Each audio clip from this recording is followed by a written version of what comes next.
Om Swastiastu. Baik, perkenalkan nama saya Komang Artisia. Sebelumnya saya ucapkan terima kasih kepada Ibu I Gusti Ketut Rencana selaku pembimbing utama saya. Terima kasih kepada Bapak Adi Pradana selaku pembimbing pendamping saya. Dan terima kasih saya ucapkan kepada Bapak Adi Yunarte selaku penelaah saya. Jadi, pada kesempatan kali ini saya akan mempresentasikan proposal saya yang berjudul Pengaruh Bantuan Modal, Pemanfaatan E-commerce, dan Literasi Keuangan terhadap keberlangsungan UMKM di masa pandemi COVID-19.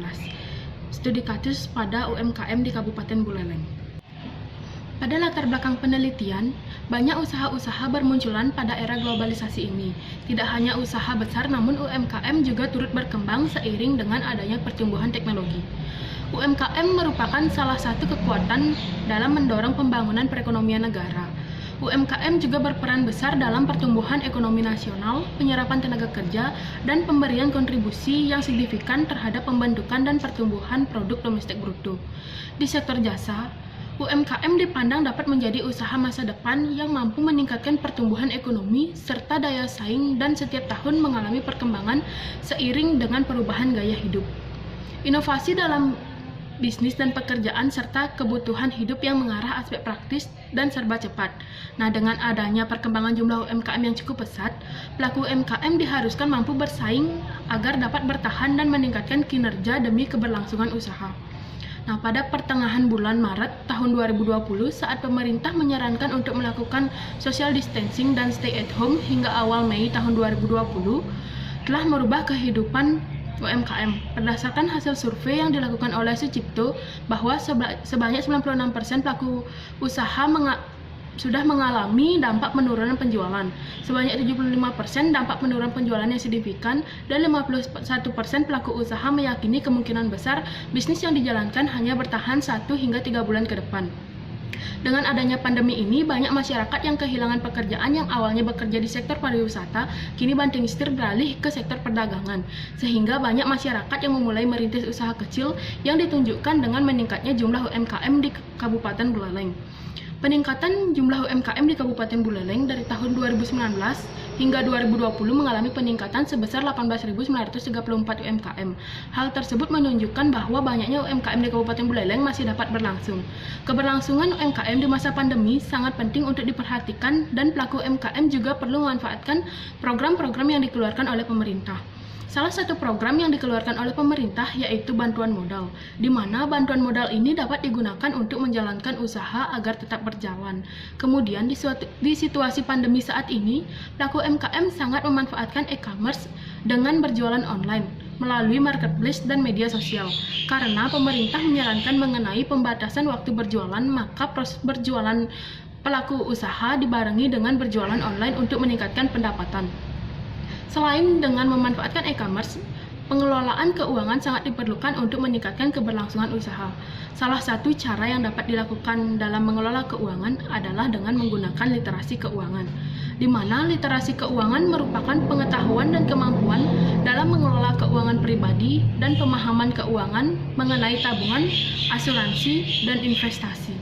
Adapun identifikasi masalah dalam penelitian ini yaitu yang pertama, UMKM merupakan pilar perekonomian yang masih bisa bertahan di saat krisis ekonomi. Namun pada tahun 2020 saat terjadinya pandemi COVID-19, banyaknya UMKM yang ada di Kabupaten Buleleng yang keberlangsungan usahanya masih tetap terjaga. Yang kedua yaitu kondisi UMKM menjadi semakin lebih terpuruk ketika pemerintah mengeluarkan aturan bekerja di rumah dan melarang masyarakat untuk beraktivitas di luar rumah. Yang ketiga yaitu upaya UMKM untuk mempertahankan keberlangsungan usahanya diawali dari pengendalian keuangan atau modal, upaya menstabilkan penjualan dengan memanfaatkan media sosial yang ada, dan pengelolaan keuangan yang baik. Adapun batasan masalah dalam penelitian ini yaitu penulis hanya meneliti bantuan modal, pemanfaatan e-commerce, dan literasi keuangan sebagai variabel bebas, dan keberlangsungan UMKM di masa pandemi sebagai variabel terikat. Adapun rumusan masalah dalam penelitian ini yaitu apakah bantuan modal berpengaruh terhadap keberlangsungan UMKM di masa pandemi COVID-19? Yang kedua, apakah e-commerce berpengaruh terhadap keberlangsungan UMKM di masa pandemi COVID-19? Dan yang terakhir yaitu, apakah literasi keuangan berpengaruh terhadap keberlangsungan UMKM di masa pandemi COVID-19? Adapun tujuan dari penelitian ini yaitu yang pertama untuk mengetahui pengaruh bantuan modal terhadap keberlangsungan UMKM di masa pandemi COVID-19. Yang kedua untuk mengetahui pengaruh e-commerce terhadap keberlangsungan UMKM di masa pandemi COVID-19. Dan yang ketiga untuk mengetahui pengaruh literasi keuangan terhadap keberlangsungan UMKM di masa pandemi COVID-19. Nah, adapun manfaat dalam penelitian ini yaitu yang pertama manfaat teoritis, di mana hasil penelitian ini diharapkan dapat memberikan pemahaman kepada pelaku UMKM mengenai pentingnya keberlangsungan usaha di masa pandemi. Yang kedua yaitu manfaat praktis. Yang pertama bagi pelaku UMKM yaitu penelitian ini dapat dijadikan referensi bagi pelaku UMKM untuk menyadari bahwa pentingnya dalam manajemen usaha demi keberlangsungan usaha. Yang kedua yaitu bagi lembaga pendidikan, di mana penelitian ini dapat dijadikan tambahan kepustakaan dan referensi bagi mahasiswa untuk melakukan penelitian selanjutnya mengenai keberlangsungan UMKM di masa pandemi COVID-19. Dan yang ketiga yaitu bagi pembaca, di mana penelitian ini dapat dijadikan tambahan pengetahuan dan memperluas wawasan pembaca. Jadi, grand teori dalam penelitian ini yaitu teori keberlangsungan usaha atau going concern, di mana menurut standar profesi akuntan publik, going concern merupakan suatu keadaan yang sama pada masa mendatang suatu bisnis tetap dapat berlangsung dan hal ini dipengaruhi oleh keadaan finansial maupun keadaan non-finansial perusahaan. Jadi, going concern merupakan bahwa suatu keadaan yang mana suatu bisnis pada masa mendatang masih dapat beroperasi. Selanjutnya, usaha mikro kecil menengah atau UMKM, di mana usaha ini dibagi menjadi 3 bagian, di antaranya usaha mikro. Usaha mikro merupakan usaha produktif milik perorangan atau badan usaha perorangan yang memenuhi kriteria usaha mikro. Yang kedua yaitu usaha kecil, di mana usaha kecil merupakan kegiatan ekonomi yang berdiri sendiri yang dilakukan oleh perorangan atau badan usaha yang memenuhi kriteria. Yang terakhir yaitu usaha menengah, di mana usaha menengah merupakan usaha ekonomi produktif yang berdiri sendiri yang dilakukan oleh perorangan atau badan usaha dengan jumlah kekayaan bersih atau penjualan tahunan sebagaimana diatur dalam undang-undang. Selanjutnya mengenai modal usaha, di mana modal usaha merupakan sesuatu yang diperlukan untuk membiayai operasi perusahaan mulai dari berdiri sampai beroperasi. Modal terdiri dari uang dan tenaga. Modal dalam bentuk uang diperlukan untuk membiayai segala keperluan usaha, mulai dari biaya prainvestasi, pengurusan izin, biaya investasi untuk pembelian aktiva tetap, sampai dengan modal kerja. Sementara modal keahlian diperlukan untuk mengelola atau menjalankan usaha tersebut.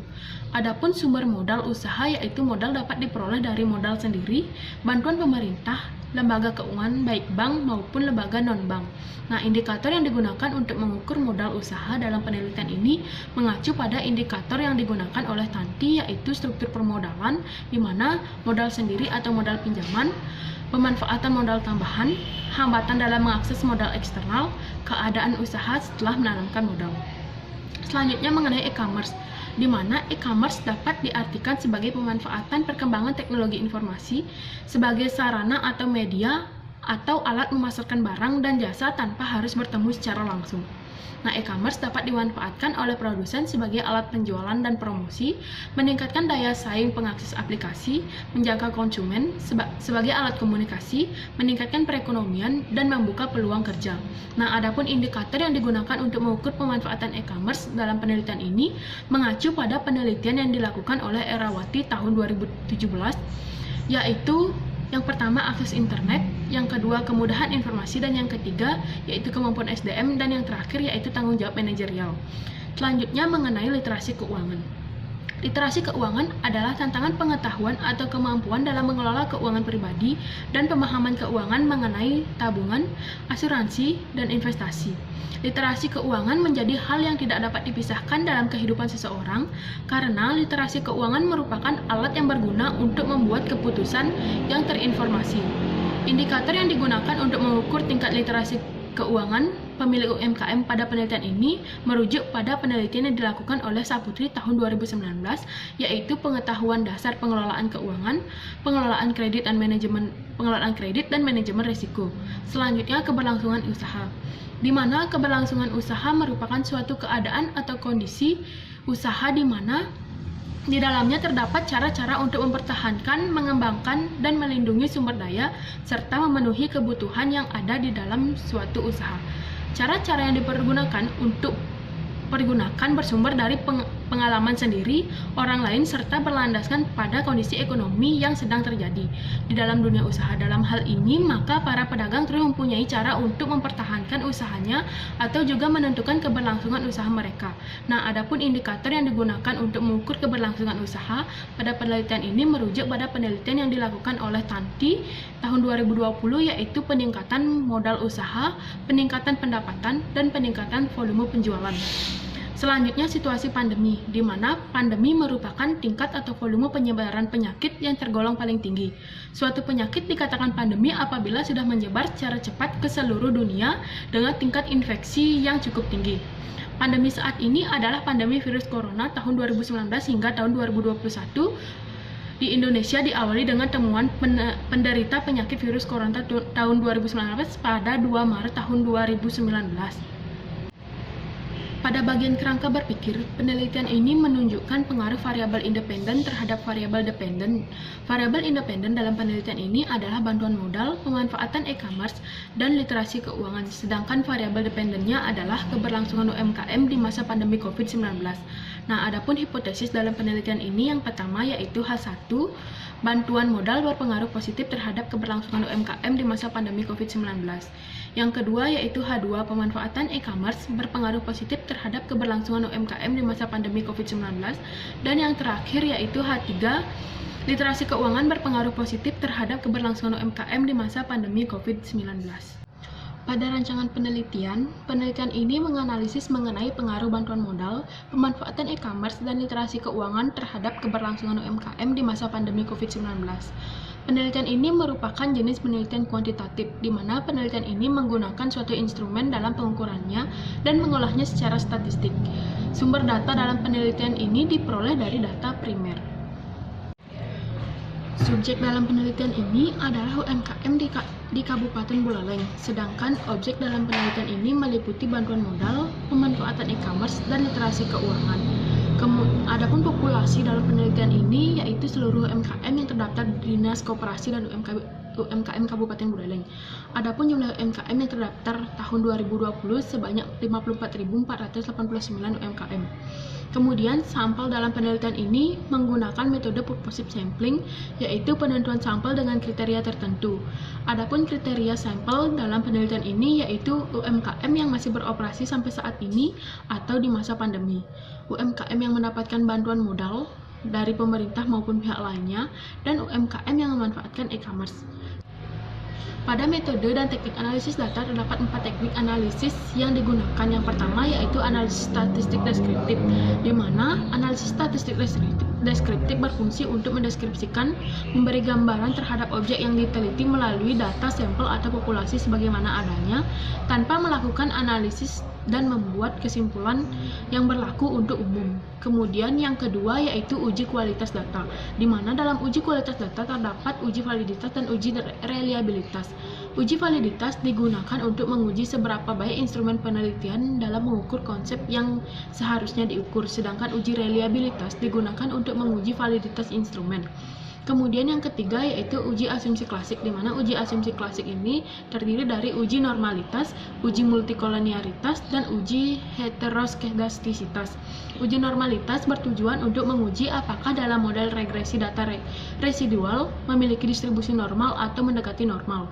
Uji multikolonialitas adalah suatu keadaan yang menunjukkan adanya hubungan linier yang kuat antara variabel bebas satu dengan yang lainnya dengan model regresi. Sedangkan uji heterokodestisitas bertujuan untuk menguji apakah dalam model regresi linier terjadi ketidaksamaan dari residual suatu pengamatan ke pengamatan yang lain. Kemudian uji hipotesis, di mana dalam uji hipotesis terdapat analisis regresi linier berganda, uji T, dan uji koefisien determinasi R kuadrat. Analisis regresi linier berganda digunakan untuk meramalkan bagaimana keadaan variabel dependen bila dua atau lebih variabel independen sebagai faktor prediktor dimanipulasi. Kemudian uji T adalah jawaban sementara terhadap rumusan masalah penelitian, biasanya disusun dalam bentuk kalimat pertanyaan. Sedangkan uji koefisien determinasi R kuadrat digunakan untuk mengukur seberapa jauh kemampuan model dalam menerangkan variasi variabel terikatnya. Baik, sekian pemaparan proposal yang dapat saya sampaikan. Saya ucapkan terima kasih. Om Santi Santi Santi Om.